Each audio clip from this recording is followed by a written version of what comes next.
Okay, hello everyone. This is a different channel. This is GROUSELAND, home of President William Henry Harrison, the ninth president. This is a home for him when he was the governor of the Indiana Territory, not yet Indiana. This is family tree nuts, history, and genealogy service. You can hit that thumbs up and subscribe to my channel. Helps out tremendously. Click on the thanks button, donate to the channel. And if you were to pick this video, your name will be sponsoring. So it'd be your name sponsored and then this. The reason why I'm doing this video is because this is going to phase out, but I've been to GROUSELAND. It's pretty fun. Had to get my little William Henry Harrison magnet. You can kind of, there you go, kind of make out the face. And it says, Indiana Territorial Governor, 1800 to 1812, 9th United States President, William Henry Harrison. And then when you're there, get your little GROUSELAND pamphlet. Kind of shows you some pictures inside, some stuff here and there. Yeah, I'm phasing. Let's go back. Okay, we're back. But this home in GROUSELAND is come on, there you go. It's in Vincennes, Indiana, which is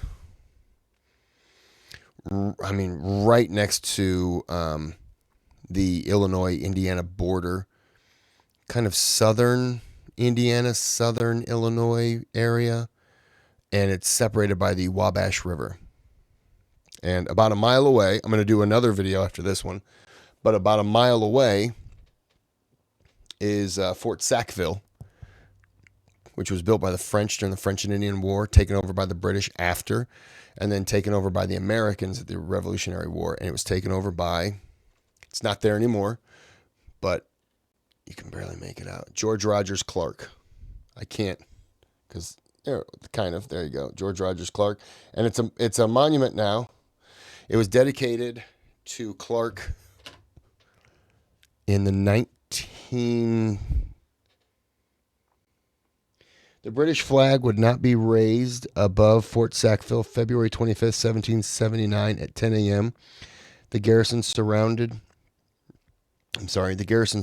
to the American Colonel George Rogers Clark. His American army, aided by French residents of the Illinois country, had marched through freezing floodwaters to gain this victory.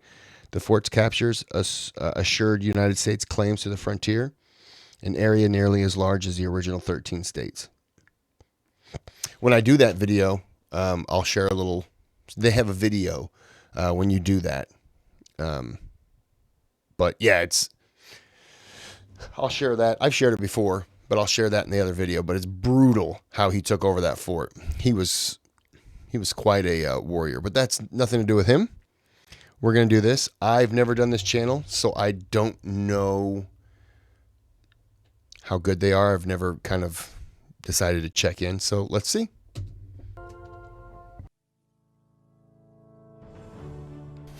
And real fast, I'm sure they'll get into it. Those exterior walls. So these shutters right here, I think they said are oak, and they're like 8 to 10 inches thick, I think they said. 6 to 8 inches thick, maybe 6 to 8 inches thick. And so they would, when there was something was happening, they'd open the windows, close the shutters, lock them, close the windows, and then they had shutters on the inside that I think those were maybe 8 to 10 inches thick. And those were oak as well. And they would shut those and latch them. And the brick walls for the downstairs are 18 inches thick. So if you were firing a bow and arrow, you might penetrate some of the first shutter. You might break the glass, but you're not getting through. It was just so thick. The interior walls also were thick, so you could hide anywhere and return fire. It really was quite an impressively thick house. And then they could go up to the top. I think it must have been this window. And where the what a yawn, where the that was facing the fort about a mile away, and they had a light system. Oh, they had a lighting system, so they could light, and it would alert the fort, and the fort knew that they were under attack, so they would come to their rescue.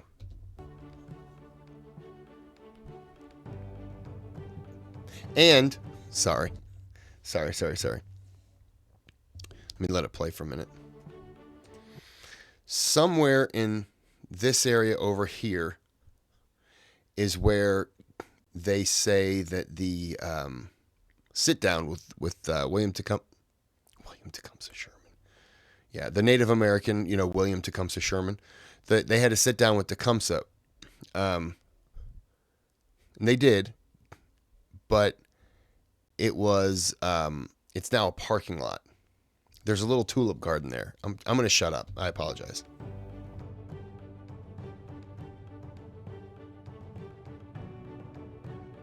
This mansion was built in the middle of the frontier and served as a symbol of power for the young United States.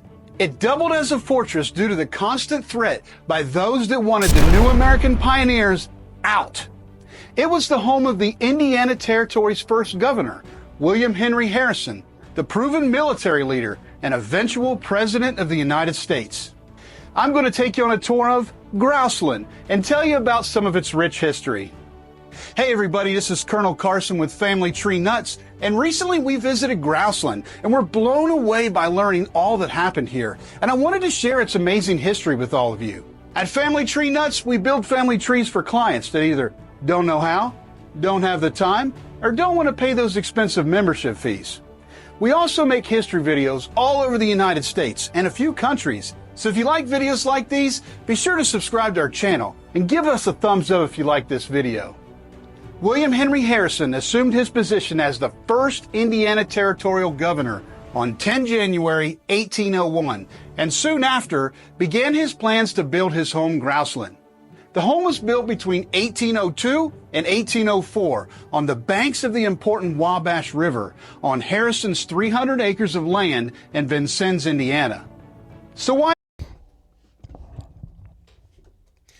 So this parking lot extends a lot further, and I believe that is where it would be more the under part, which we can't see. But that was where the tulip garden was. On Harrison's tulip grove. You know what I mean. 300 acres of land in Vincennes, Indiana. So why the name GROUSELAND? It is said that the area was loaded with the small game bird, and they were his favorite thing to eat. Harrison lived here from 1804 until 1812. The home is a federal-style mansion based on homes in Philadelphia and homes that Harrison was familiar with in his native Virginia.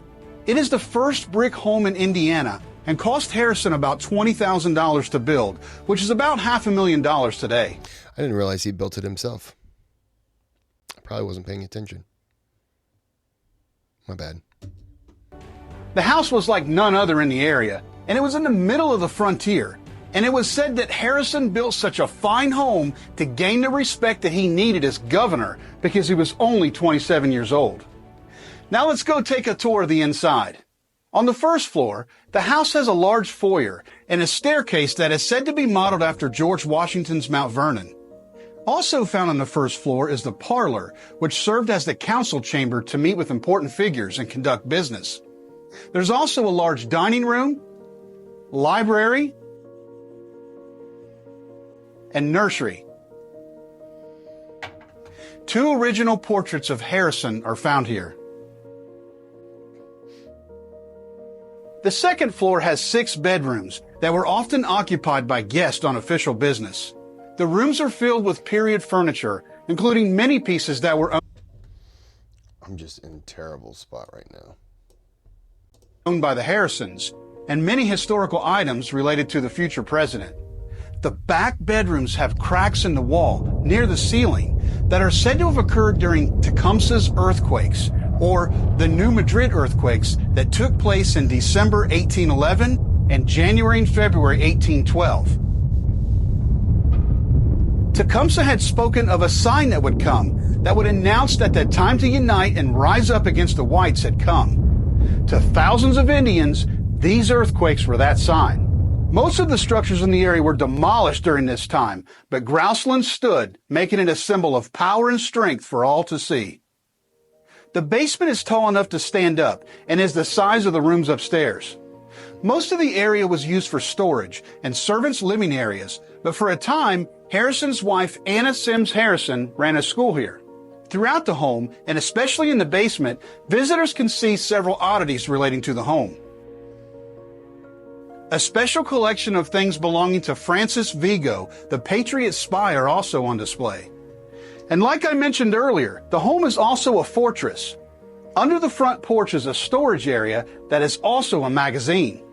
A well for fresh water is in the basement, and it has a reverse well for sewage. I forgot about that. The well in the basement, because there could be times when you're under attack, you can't leave. And the Wabash River was nearby. Well, if that's your only source of fresh water, all they have to do is surround you. So they had a well in the basement. I forgot all about that. Cheeky bastard. The basement has firing slots in the windows, and there's an observation hatch in the roof. During his time at GROUSELAND, Harrison met many important leaders at his home, several of whom stayed for a time as guests, including Aaron Burr and Lewis and Clark. Harrison also met up with important Indian leaders, and 5 treaties were signed with them. In 1805, Harrison negotiated the Treaty of GROUSELAND with Chiefs Little Turtle and Bagongahelas. This treaty ceded a large section of land to the United States. In August of 1810 and July 1811, Harrison met with the most famous Shawnee, Chief Tecumseh, and hundreds of his braves on the front lawn of GROUSELAND. They could not come to an agreement, and Tecumseh informed Harrison that he would fight to keep out any further white settlement in the area. Soon after the second visit, while Tecumseh was away recruiting more tribes to join his confederation, Harrison was able to provoke Tecumseh's brother Tenskwatawa, also known as the Prophet, into battle, and defeated him at Tippecanoe. This ended Tecumseh's hopes of a united Indian nation. In 1813, Harrison led troops at the Battle of the Thames, where Tecumseh was killed. Harrison left GROUSELAND in 1812 and moved his family to North Bend, Ohio, near Cincinnati. Here he served in the Ohio Senate, the U.S. House of Representatives, the U.S. Senate, was the minister to Columbia, and in 1840 was elected as the 9th President of the United States. Had he not resigned and then moved back to Ohio, because he resigned in the military. He was a general. He resigned, moved to Ohio, and pretty much just quit. He was the number one military guy going into the War of 1812. He resigns. Some brash psychopath from Tennessee named Andrew Jackson ends up getting a name because he goes after the it's not important to this video, but anyways, Andrew Jackson ends up going after, I want to say, the Creek Nation. There was a Weatherstone, I don't remember. Anyways, he ends up going after those guys, and the defense of Louisiana, New Orleans, and he ends up kind of taking over. Had Harrison continued, maybe he's the 7th president. Maybe not. He is known for his presidential campaign slogan, Tippecanoe and Tyler too, that reflected his success defeating the Prophet and made him a national hero. Harrison was only president for 31 days before he died. But that's a story for a different video. The home stayed in the family till 1850, and from there it fell from prominence and was used as a hotel, a library, and even a grain warehouse. In 1909, the Vincennes Water Company bought the land that GROUSELAND sits on, and plans were made to demolish the home. The Francis Vigo chapter of the Daughters of the American Revolution raised funds and restored the home, and it was opened as a museum in 1911. The home was listed as a National Historic Landmark in 1960 and the National Registry of Historic Places in 1966. Other historic buildings have been moved to the property, including the Indiana Territory Capitol Building, also known as the Red House. So, now we know some of the rich history of Grouseland and its impact on American history. What do you think? Did you know that this historical treasure existed? What are your thoughts about the major events that took place and the important treaties that were signed here? Have you ever been to Grouseland, or do you now plan to visit? What is your overall opinion about William Henry Harrison? We'd love to hear what you have to say in the comments below. Also, while you're in Vincennes, be sure you see the other historic locations that it has to offer. The city has many original buildings that are still standing and are museums themselves. Downtown is home to many historical markers and statues that tell the story of Vincennes, going back to 1732. You heard that right, 1732. Just outside the town is the site of Fort Knox II, the muster location before the Battle of Tippecanoe. Be sure to check out the Indiana Military Museum. And lastly, don't miss my favorite spot in the area, the George Rogers Clark Memorial National Park.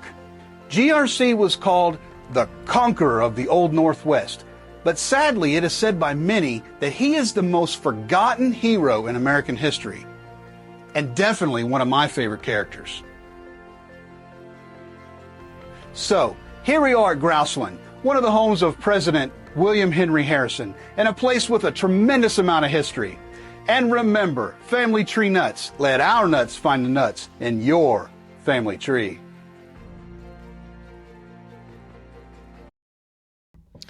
Well, I hope you enjoyed that. I liked it.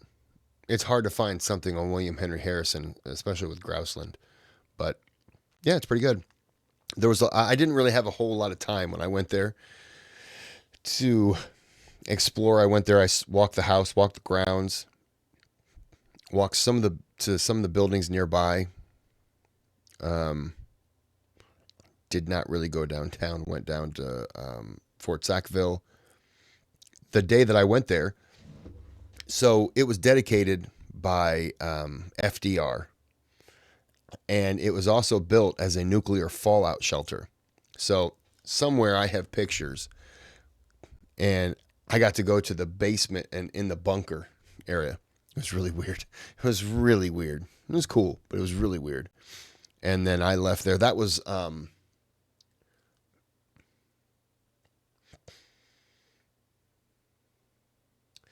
November 16th, Saturday, November 16th, 2019. That was the day before my birthday. Yeah. That was quite an experience. All right, well, I'm going to end this here. I hope you enjoyed it. I'm going to do the George Rogers Clark one next.